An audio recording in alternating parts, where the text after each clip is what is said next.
αναρρύθμιτες γονικλησίες σε ναούς με μάρμαρο σκληρό και κρύο.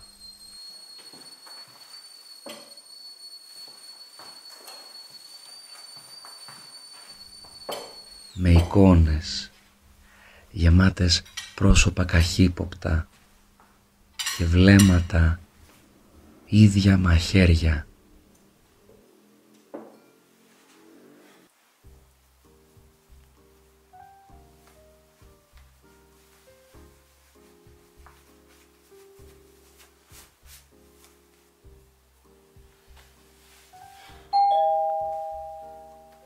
Φύγε για λάθη που δεν συγχωρούνται, για αμαρτίες άλλων που όμως αποφασίστηκε να τις πληρώσεις εσύ. Σαν άλλος ένας Ιωνάς, χαμένος στο στομάχι ενός ψαριού που μαζί με πλήθια άλλα καταβρόχθησε και σένα.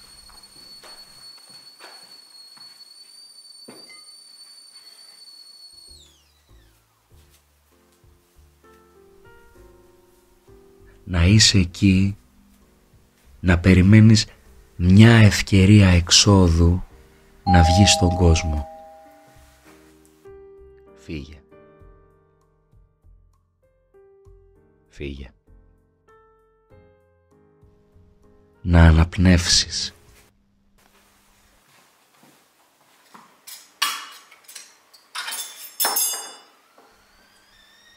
Πόσες και πόσες τέτοιες εκκλησιές συνάντησες και μπήκες αυτοθέλητα στο εσωτερικό τους με τόση λαχτάρα για να δεις το τέμπλο τους.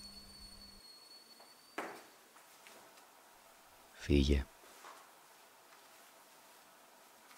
Τον τόσο καλογιαλισμένο του τρούλο, τους κρεμαστούς πολυελαίους με τα χιλιάδες χρυσοπίκυλτα φωτάκια. Φύγε. Φύγε. Φύγε, μα η αλήθεια σε περίμενε πιο μέσα. Πίσω από τη βαριά βαθικόκκινη κουρτίνα.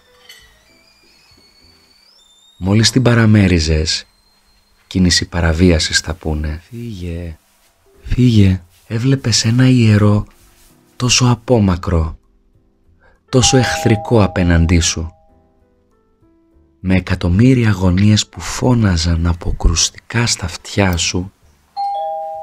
Φύγε. Φύγε. Φύγε.